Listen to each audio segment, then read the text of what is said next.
WWE Crown Jewel is coming up this upcoming Saturday. I'm finna be going over their entire match card. You guys let me know your preview predictions down below, but let's go ahead and jump straight into it. The first match we're going to start off with is the Fatal 4-Way Tag Team match between Bianca Belair, Jade Cargill, Piper Niven, Chelsea Green, Damage Control, and Metaphor.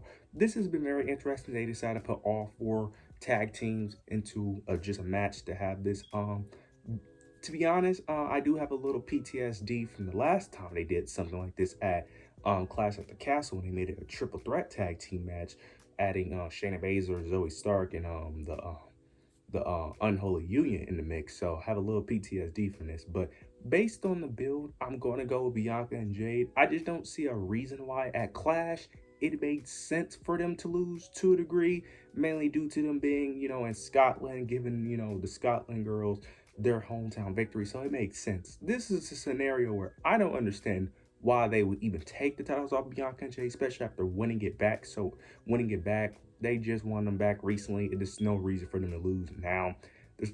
Making them lose doesn't make any sense. If anyone was to beat them, the most logical would probably be Metaphor, but I think that's way too quickly. Yeah, I just think that's way too quickly, especially depending on the type of stars they are. Because if they weren't willing to pull the trigger immediately on someone like Braun Breaker and Tiffany Stratton, I don't see them immediately pulling the trigger on someone like Metaphor. No offense to them, but I just don't see them pulling the trigger on them this early into the run. So I think they're going to give it some more time with them.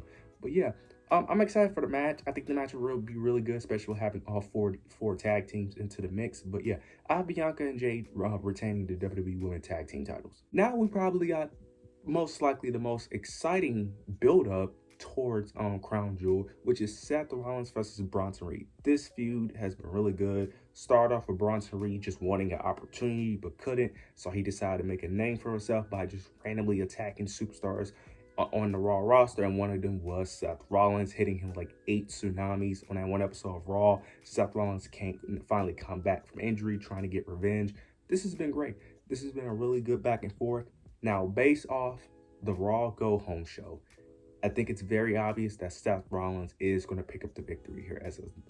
Unfortunately, I hate it because you guys know how I feel about when new stars are facing older stars. I feel like the newest stars should go over majority of the time. There are rare cases where the older stars should win, but in most cases, I feel like you should have the new star win to build up that new star. But I just feel like Seth Rollins is going to win, especially based off the Go Home show with Bronson Reed standing tall. But not only that, we know eventually Seth Rollins will go over to face CM Punk, and you got to have him be built up strong. How do you have him built up strong? Making him take down a monster like Bronson Reed.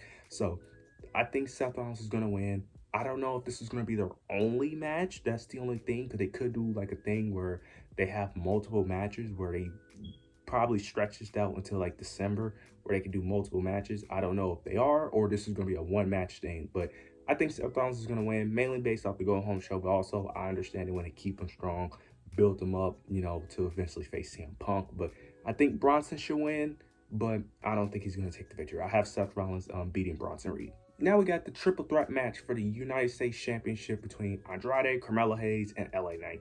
This is straightforward. I really don't have much to really say here. It's really just LA Knight retaining. I'm interested in the match. I think the match will be great.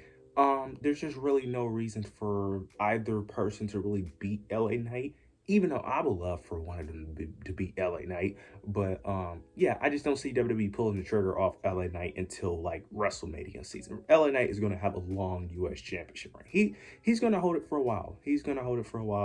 I don't see them pulling the title off of him anytime soon. So yeah, he's definitely going to hold it for a bit. Yeah, I don't really have much to say here. It's really been an interesting, I don't want to say feud. It's really just been Andrade and Carmelo that's been really interesting. LA Knight is kind of, this is going to sound weird. LA Knight kind of feels like a third wheel as the champion, which is very weird. Like, I don't know. It's just very weird. It's like, even though Carmelo and Andrade are chasing after the US title, LA Knight is the one that feels like the third wheel. Maybe it's because since Andrade and Melo were the one mainly feuding, and then LA Knight just kind of inserted himself into it, it just kind of makes it feel like he shouldn't be there, even though he's the champion. I don't know. It just feels like LA Knight doesn't belong here, even though he's the champion. It's just very weird. But yeah, LA Knight's going to retain. I really don't have much to say because I think it's very obvious, especially based on the build. But yeah, I have LA Knight retaining his US championship. Now we got Kevin Owens versus Randy Orton. Um, this is very interesting. I'm very interested to see how this match plays out. The feud has been really interesting with KO thinking that Randy has turned on him, that Randy has picked sides between him and Cody Rhodes, and and Randy feels the opposite. For like Kevin Owens portrayed, Cody Rhodes and Randy, basically a whole Randy felt like he betrayed himself and Cody Rhodes. Whole miscommunication. This is very interesting. Um, I do think KO do pick up the victory here. I think it only makes sense for him to pick up the victory here. Doesn't really make sense for Randy to pick up the victory, in my opinion. Just doesn't make sense. I personally don't see any reason for Randy to really pick up the victory here, only because this is KO new recent heel turn. Now the only reason why I'm still iffy on that is because it's Randy Orton. He's heavily protected. Even when he loses, like a lot of wrestling fans are complaining he's losing every PLE, he's heavily protected. It's always something that's there to protect him from actually taking a loss. So I don't know how they would do this without interference, but I don't know who would interfere in a match, so that's confusing. Also too, it's like, what is KO going to do in order to pick up the victory? Is he just going to injure Randy Orton? But even with injury, Randy Orton is still a very overpowered character. So I'm gonna go with Kevin Owens, but I'm very iffy on that. But I feel like Kevin Owens will have to have one-on-one match with Cody Rhodes, which is why I'm leaning towards Kevin Owens. But very unlikely, but I'm going with Kevin Owens beating Randy Orton. Now we have the women's matches between Liv Morgan and Nia Jax. This match right here, it's very interesting. I have not Liv Morgan win. I just don't see a world where Nia Jax wins. I just don't.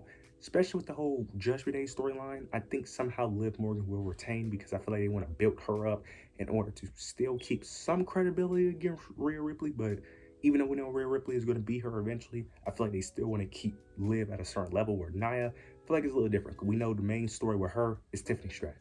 The main story is, does Tiffany Stratton cash in? I don't think so. I think they're going to tease it one more time, and then eventually she's going to cash in at Survivor Series. That's my prediction. Don't really have much to say about the build here, because the build has been kind of iffy, but I have Liv Morgan beating Nia Jax. Now for the main event, Cody Rhodes versus Gunther. The story they've been telling is very simple. Gunther thinks Cody Rhodes is a gutless champion. He's the second place champion while he's on top. Cody feels the opposite. I'm enjoying the build. It's just hard to get invested in the build due to, we all know that this doesn't really matter and it's for the Crown Jewel Championship, but Crown Jewel has always been filler. I will say this, it's very interesting, but I'm going with Cody. I'm going with Cody. Based off the Go Home show of, well, not really the Go Home show, based off the last episode of SmackDown, and I don't think they're going to have another one-on-one interaction. I think it makes sense for Cody to win. At first, I thought Gunther was going to win, but since Gunther had the upper hand last week, and I don't know if they're going to have another one-on-one interaction, I think they're going to, based off that, I think Cody is going to stand tall, and Cody is going to prove that he's the #1 champion, he's the main guy in the company, and I think he's going to stand tall. So I think that's going to be, I think that's how it's going to go down. I have Cody beating Gunther. Those are my Crown Jewel predictions. You guys let me know your predictions down below. But yeah, make sure you like, comment, subscribe. But yeah, that's it.